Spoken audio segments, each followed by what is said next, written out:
Hi everybody, welcome back to another episode of Iconic Estates. Today we're here with Scott Carson and Adam Kostis of Cosan Studio, and we're going to tour this fantastic home just nestled within the boulders up here in North Scottsdale. This home features a gorgeous butterfly roof that gives an incredible view to the Whisper Rock Mountain that you can't beat. I can't wait for you to see this house. So I love going through houses when they're under construction because you get to see the bones of the house before there's all sorts of interior design that's going to drive your eye in a certain perspective.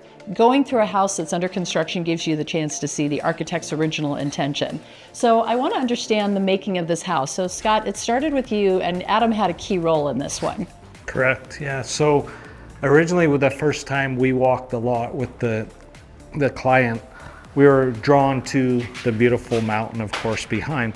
But there were also some very key elements on the site. There's a nice wash that runs through it. There was, things that were happening with quartz. There's tons of quartz on the site. And we knew that there was a certain place the house had to sit. It needed to be integrated into the land. And then we thought, how are we going to incorporate all this beautiful quartz as well? Adam, what's your role in this house? Yeah, so as the creative director, I kind of took over the space planning and the site planning. So kind of analyzing everything that's going on site. This is a very beautiful landscape and lots of site forces, water flowing through here, incredible views. So really the first thing that we did was we actually ended up looking at the finished floor level. So we wanted to analyze the site and find out the perfect level to get perched up for those views north, but also be nestled into the landscape and have some incredible views up that mountain. And I think it worked out pretty well. Yeah, let's go take a look. So what's the size of this house? It's only 3,800 square feet, so it's pretty modest. And a lot of that is dictated by the lot size. And what ends up happening with the lot sizes here is they have a building envelope. So it's kind of like a no-touch zone outside of that building envelope. And there's a lot of what they call NAOS. So it's actually preserved landscape that we need to remain untouched. So what's really nice about it is once the house is finished, it really feels like it's fit and finished for the landscape because they require you to kind of preserve that landscape. But we really maxed out our building envelope as much as we could, and we're able to fit around 3,800 square feet in this house. So let's talk a little bit about this roof line. So from the inside, we can see where this is going. So the roof is pointing up so that we can see this incredible view back here.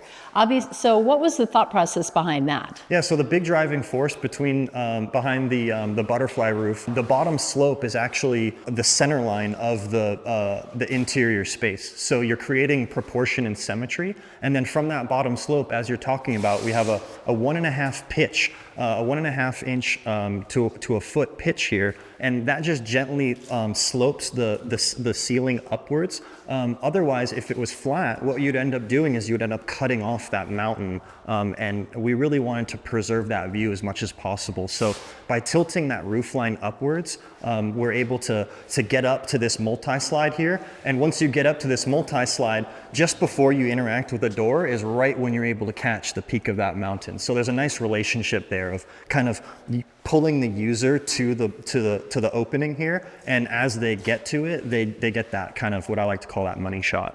Absolutely, and it's so great that the design of the house actually captures, just like you said, the money shot of this, that you've got one of the best views that you could possibly have, and you get to take it all in from this door. Definitely, and the cool thing about this is that the sun is pretty much always tracking from the south, which is where we're looking right now, and we did a sun analysis on how far we should cantilever this roof overhang. So you're really getting optimal shade in the summertime when that heat and that sun is just beating down on your house. So it performs very, very well in the summertime. But as the sun tracks lower in the sky in the winter, kind of how we are now, it's only, it's 10:20 in the morning here, but as it kind of comes around to noon, you're gonna get light washing into this space and it's gonna feel very warm, which is really what you want in the wintertime.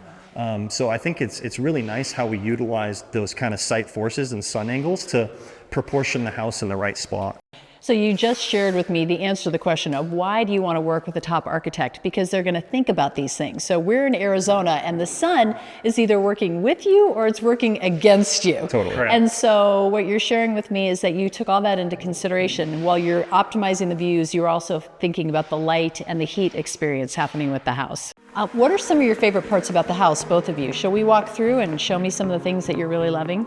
Yeah, I think if we go to the primary suite, we can see how it interacts with the wash, with the mountain, and all of those key elements. So Adam, share with me what you were imagining for the primary bedroom experience. This glass is incredible. Yeah, floor to ceiling glass. It's pretty cool. So the big thing with the primary suite was needing the ability to feel kind of exposed to nature, but private in the sense that your neighbors aren't able to look at you. And it was a really unique undertaking. What we ended up doing was, in our site analysis, kind of turning the home at an angle where the side yard neighbors would actually not be able to see you. And we were then able to really open up the rear elevation of the house with the floor to ceiling glass and capture those views.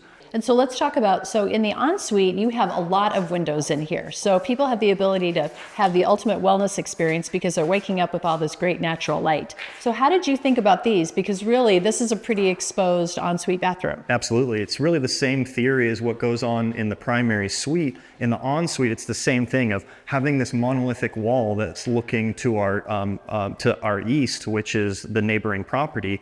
So you have an opaque wall there where they're not able to look in. But what we were able to do is integrate a high clerestory window, and that floods a lot of light in underneath that roof plane, especially in the wintertime. So what was your vision for the office? So the office is an extension of the great room. And so it gives the homeowner an opportunity to enter a space, again, filled with natural light. They have access from this office to the amazing front patio, the north views, and inside the office, I think it'd be hard to get a lot of work done in here because the views of the mountains to the north are incredible. But the beautiful thing too, being on the north side, we don't get that harsh sun coming in.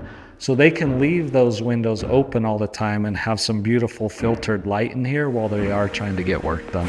So I feel like people are not wanting to see any sort of mess in their kitchen anymore. And so how did you solve that?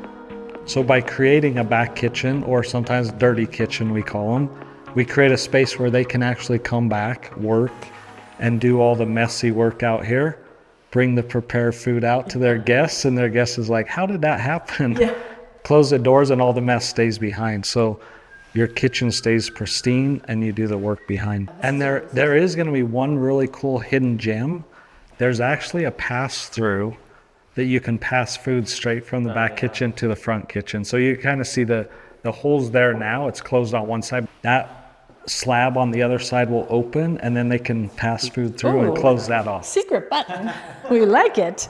Or what was the thinking behind some of the guest spaces? What kind of experience did you want to create? Almost exactly like the primary suite. The way this is laid out on the site, we're able to capture the same views looking north. And what ends up happening is we've mirrored those bedrooms off of each other, off of a center line. So the en-suites share a wall, which is actually really efficient for plumbing runs and all those things. So we're thinking about a cost-effective way on producing a high-end ensuite and guest suite. I love that you put a patio off of each one too, so the guests can just have their morning coffee on their own. Each guest has a private little patio that has the amazing mountain views, so they can get away from everything and have their own private space. Scott, this is the coolest boulder. How did you incorporate this into the design? Yeah, so the very first time when we walked the lot with the client, everyone was immediately drawn to this amazing boulder with the boulder balancing on top of it, which ties to the mountain. So we knew we wanted an experience when you arrive that there's a connection to this. And so that's why the driveway starts just on the side of it and actually wraps around it so that guests and even the homeowner every day can really experience this beautiful rock and the balancing rock on top of it and really just experience how nature left it in this place. I hope you enjoyed the tour of this fantastic home. For more amazing Iconic Estates, check out our YouTube channel at Iconic Life for regular Iconic Estates videos. We love homes and design and great real estate, and we're bringing it to you.